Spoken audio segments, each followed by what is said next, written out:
This isn't going to be a fun video to make, but it's one that needs to be made nonetheless. Strap yourselves in, ladies and gentlemen, because there's going to be some pretty serious stuff we're going to talk about here, okay? Hello hockey fans, and welcome back to another video. Now, unless you've been living under a rock for the past few months now, you'll already know that Hockey Canada has found itself in the headlines on numerous occasions recently, but for all the wrong reasons. After all, whether it's an alleged incident involving members of the 2018 World Junior team, another supposed incident that took place all the way back in 2003, or the way in which the organisation has handled these types of situations, Hockey Canada is facing some heavy criticism from their sponsors, the media, and the Canadian government, and for pretty good reason too. Since there have been so many revelations in such a short period of time, it's difficult to keep track of all of the information that has been made public over the last few months. Because of this, I've decided to use this video as a means of detailing everything we know about this saga as of right now, as well as provide my own thoughts on the whole situation, because oh boy do I have a few things to say. So in today's video, allow me to explain why Hockey Canada is in serious trouble.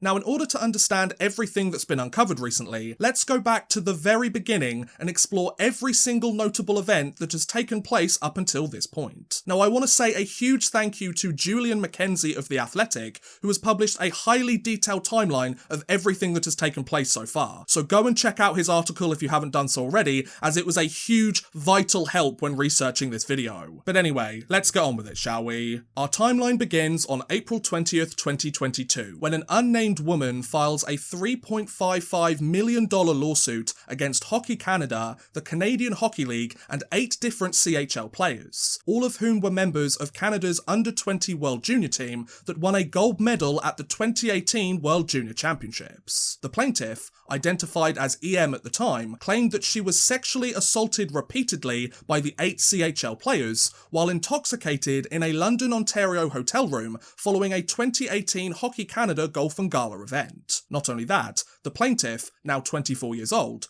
also stated that Hockey Canada was made aware of the alleged assaults and failed to investigate or sanction the players involved. Shortly after news of the lawsuit broke, Hockey Canada claimed that they had contacted local police as soon as they had learned of the alleged incident all the way back in 2018, and that they hired an independent law firm to conduct a third-party investigation into the alleged incident at the time. Roughly 5 weeks later, on May 26th, it was revealed that Hockey Canada and the Canadian Hockey League had settled this lawsuit outside of court. Since the plaintiff had agreed to a settlement and had dropped the lawsuit, the allegations against the players were never proven in court, and none of the defendants had filed a response at the time. Also, the plaintiff's lawyer would not reveal whether his client had signed a non-disclosure agreement as part of her settlement. Later that same day, on May 26th, the NHL released a statement claiming that they would conduct an investigation into the lawsuit, saying it would, quote, endeavour to determine the underlying facts and will determine what action, if any, would be appropriate for any guilty persons who are currently employed with an NHL organisation. Less than 24 hours later, on May 27th, the very first member of the 2018 World Junior squad would finally break their silence, as Jonah Gojovic's agent claimed that his client was not involved in the alleged incident and that he has no comment on, quote, legal proceedings and the settlement involving other parties. 3 days later, on May 30th, 2 more players would deny their involvement, as the agents of Dante Fabro and Cal Foote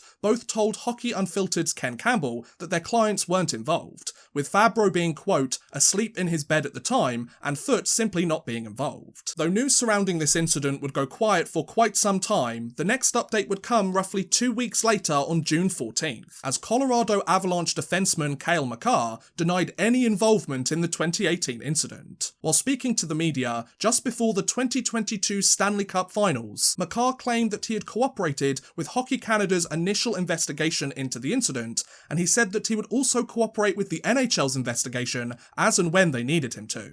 Less than a week later, on June 20th, Hockey Canada officials would testify to the Standing Committee on Canadian Heritage in Canadian Parliament. During this time, Hockey Canada President Scott Smith and CEO Tom Rennie were asked about their organisation's standards and review process in light of the recent lawsuit. Not only that, this pair would reveal that Hockey Canada did not know the identities of the 8 men involved in the alleged assault, and that players from the 2018 World Junior team team weren't required to participate in Hockey Canada's investigation into the incident. The following day, on June 21st, Canadian Prime Minister Justin Trudeau blasted Hockey Canada when speaking to Parliament, claiming that their handling of the sexual assault allegations were, quote, unacceptable. 2 days after Trudeau's comments on June 23rd, the Standing Committee revealed that they had scheduled further hearings to be held on July 26th and 27th. For these proceedings, the committee invited the Canadian Minister of Sport, Hockey Canada, and the third-party investigator that initially examined the case for Hockey Canada to stand before them and answer further questions. Not only that,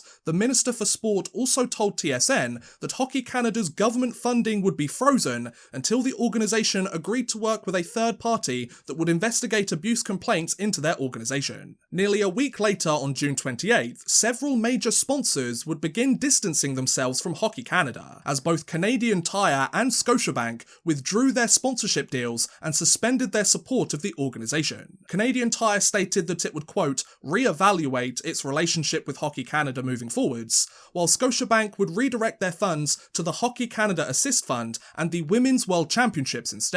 However, the following day, on June 29th, TELUS, Tim Hortons and BDO Canada all suspended their partnerships with Hockey Canada entirely or withheld support for the upcoming Men's World Junior Championships in August, while hockey equipment company Bauer stated that they would follow the ongoing situation to determine the next steps of its partnership with the organisation. These announcements were quickly followed by Swiss Chalet and The Keg also suspending their partnerships with the organisation less than 24 hours later, on June 30th. Also on June 30th, defenceman Victor Mete released a statement denying his involvement in the alleged incident. In his statement, Mete claimed that he was with his family in Jamaica when the 2018 gala took place, and he only recently learned about the situation through various media reports. 2 weeks would pass until the next update on July 14th, as Hockey Canada released an open letter stating that they would reopen their investigation into the 2018 incident. Not only that, the lawyer of the alleged victim also confirmed that their client would participate in the investigation. 4 days after the open letter on July 18th,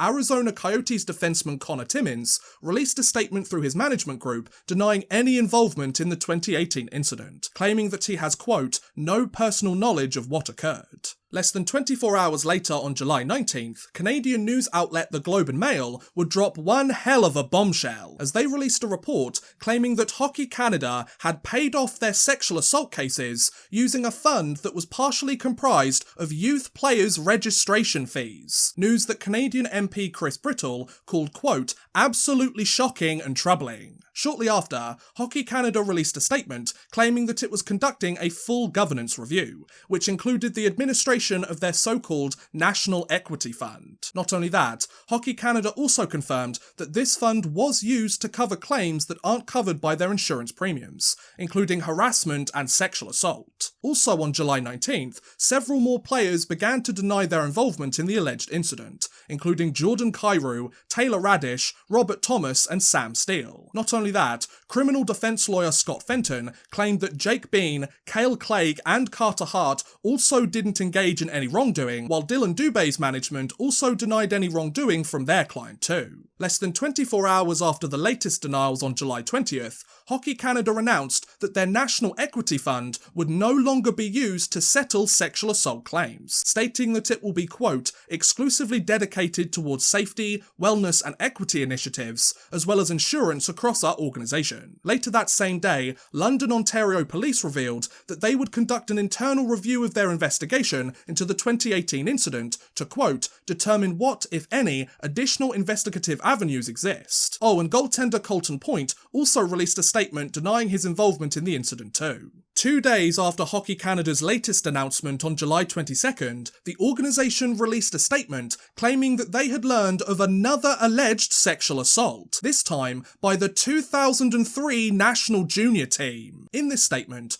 Hockey Canada claimed that they learned of the alleged incident after being contacted by Rick Westhead of TSN, who detailed disturbing details of the alleged incident that supposedly took place nearly 2 decades prior. Shortly after learning this information, Hockey Canada supposedly contacted Halifax Regional Police, since Halifax was a co-host of the 2003 World Junior Championships, in the hopes of the incident being investigated by the proper authorities, while also notifying Sport Canada with the information they had learned. Not only that, Hockey Canada also mentioned that a staff member of theirs had heard a rumour about, quote, something bad at the 2003 World Juniors several weeks before Westhead's email, but were given no details of any sort, so they reported this incident to Sport Canada and hired a third-party investigator to find out more information. However, they were unable to learn anything else before they were contacted by Westhead. Later that same day, on July 22nd, Halifax police revealed that they had opened an investigation into the alleged 2003 incident, while London police also revealed that they had reopened their criminal investigation into the 2018 allegations. Several days after the police investigations commenced on July 25th, Hockey Canada revealed an action plan in an effort to address, quote, systemic issues in hockey, which supposedly included the introduction of a, quote, tracking and reporting system for all complaints of maltreatment, abuse and harassment. As part of the plan, Hockey Canada said that they would increase the training of players,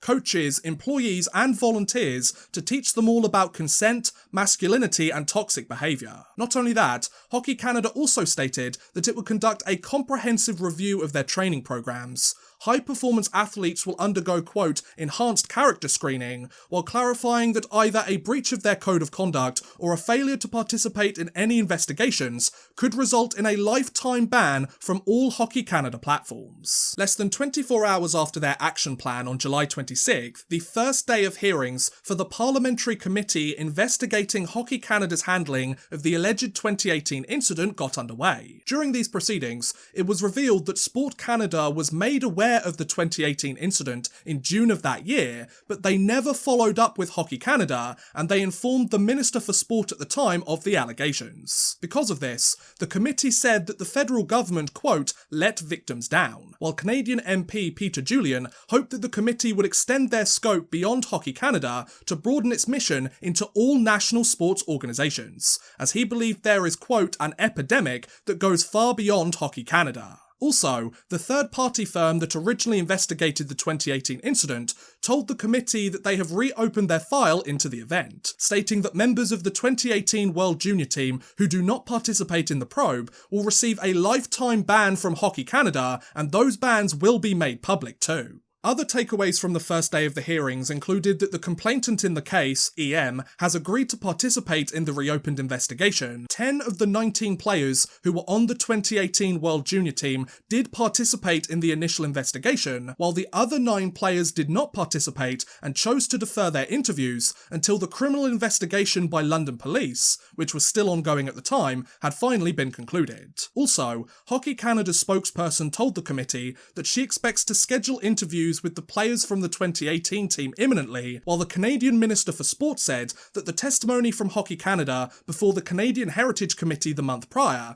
confirmed that the organisation, quote, didn't understand the severity of the situation, suggesting that they, quote, need to see more diversity at the decision-making table if we want to see changes at Hockey Canada. The following day, on July 27th, officials from Hockey Canada appeared in Parliament to answer further questions before the committee. During these hearings, multiple MPs told Hockey Canada executives that they should resign from their positions within the organisation, citing how Canadians have lost trust with the current group and how the organisation needs new leadership. Also, it was revealed that there were no plans to postpone or cancel the upcoming 2022 IIHF World Junior Championships, which is set to be hosted in Edmonton next month as a result of the recent revelations, with Hockey Canada expected to be a full host and a participant of the event. Not only that, it was revealed that the third-party firm who initially investigated the 2018 incident issued 11 different recommendations in their interim report to the organisation, which included revisions to Hockey Canada's code of conduct,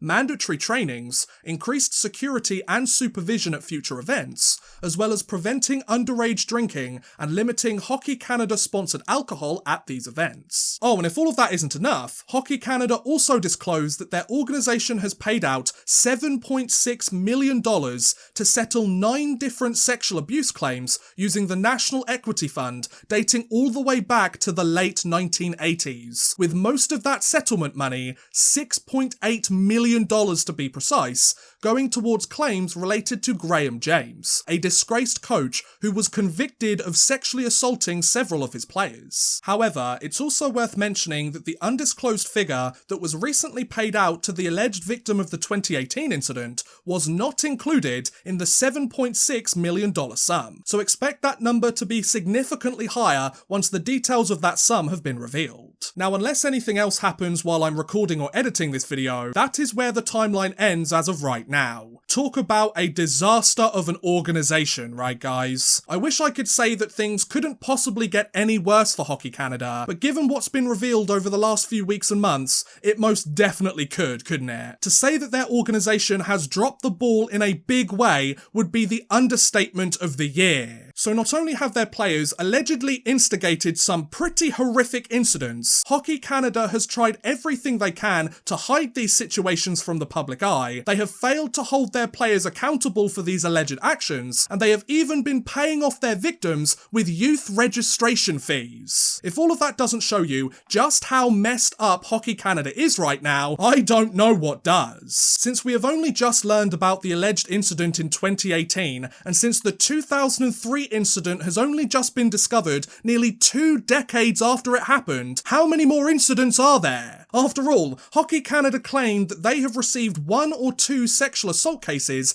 every year for the last 6 years. How many more have there been since the 2003 incident? Hell, how many more cases are there that we don't know about, period? A few dozen? Hundreds? Thousands? Many of these abusers likely produced long and successful careers in hockey or found plenty of success outside of the sport without any repercussions for their actions. Something has to change here, and it has to change fast. While it's so wonderful that Hockey Canada will no longer be using their equity fund to pay off the victims of alleged horrific incidents, they're only doing it because they got caught, right? I mean, let's be honest here, guys. They would have kept using this pool of money to solve all their problems if nobody found out about it, wouldn't they? And besides, no longer using youth registration fees from everyday members of the public to pay off your sexual assault cases is literally the bare minimum thing you could do. So you're not going to get any praise from us from stopping doing something you shouldn't have been doing in the first place. You're one of the most successful and decorated hockey organisations that the entire world has ever seen. Perhaps you should start acting like it, and we'll start treating you like it again, okay? That said, this pledge does absolutely nothing to get to the root of the actual problem. What are Hockey Canada going to do to try and prevent these incidents from happening in the future, and how are they going to ensure that their players are held accountable for their actions moving forwards? Now, of course, it's impossible to stop all of these incidents entirely, as there will always be questionable individuals out there, but if you have the correct procedures in place,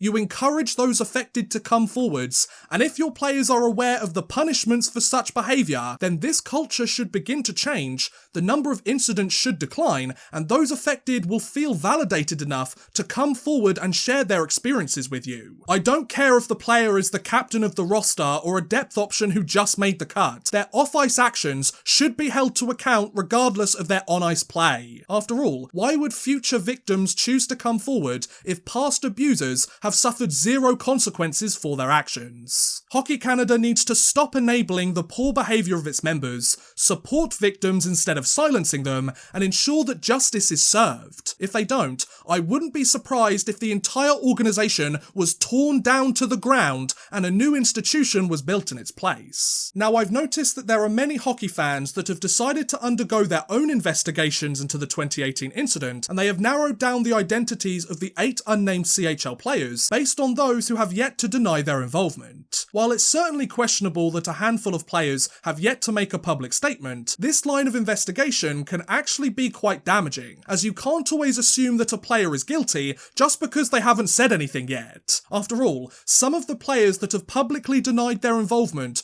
could actually be guilty, and they have lied in their respective statements, either because they think they won't be found out, or they don't want to face the consequences of their actions. Now, while I understand that all of this effort is coming from a good place, and everyone doing this investigation has good intentions here, we can't assume that any player is guilty because of what they have or haven't said at this point in time. We have to assume that each individual player is innocent until proven guilty, regardless of whether they have said they are innocent or not. After all, imagine if fans started harassing a player who they think is guilty because of what they have or haven't said in a statement, and they decide to make horrific accusations or even threaten the guy, only to find out later that they were innocent when the investigation concludes. You have to be really careful what you say or do before you know all of the facts in the situation, as you may end up doing something that you later regret, you know? But if they are innocent and they have nothing to hide, then why not just come out and say that they are? It really isn't that difficult, is it? Well, other than the fact that each of these players may have been told not to say anything by their respective management groups and allow the legal system to run its course before making a statement, if every player on the team claims that they are innocent,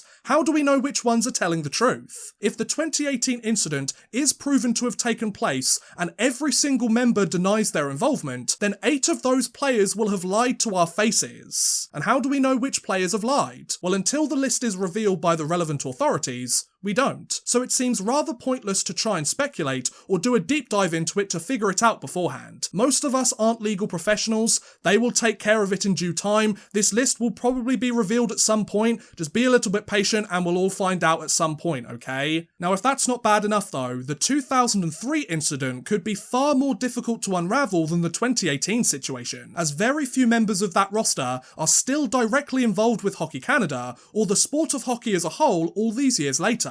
After all, each member of that roster has gone on to play their entire professional career from start to finish and have also been retired for quite some time in the many years since this incident took place. It's really tough to accurately recall events that took place 19 years ago, let alone have enough evidence to bring these perpetrators to justice. Whether we finally learn the truth about each of these incidents remains to be seen, but it's clear that Hockey Canada has its work cut out for them, and then some. From the numerous sexual assault cases that have been swept under the rug, the inadequate punishment of players who are committing all of these incidents, to the use of youth registration fees to pay off their victims, the organisation has a long way to go before it comes anywhere close to reaching the same level of respect that they have held for so many years now. If they can get their affairs in order and show a real willingness to improve, then this reckoning may actually lead to some positive change moving forwards. But if they fail to clean up their act and they become complacent, don't be surprised if the organisation as we know it isn't around for much longer. So get it done, Hockey Canada. It's literally the least you could do. And on that note, I'm going to end today's video. That was a look at why Hockey Canada is in serious trouble. What do you guys think about this whole dreadful situation? Do you think that we will continue to hear more about these incidents over the coming weeks and months? Or do you think that the institution as we know it has all but run its course? Let me know in the comments below. I would really love to hear what you guys think. But thank you very much for watching, guys. I hope you have enjoyed. Please feel free to like, subscribe, share, or watch some of my other videos. Thank you very much for watching, and goodbye. A big thank you to Clayton Hallam, Drew Fawcett, Houston NG, Lucas Gates, Raquel, and Worthless Pieces for helping support this video via Patreon. If you too want to help support the channel a little bit further and get a shout out at the end of every future video, make sure you head over to patreon.com/oddmanrush and become a patron today.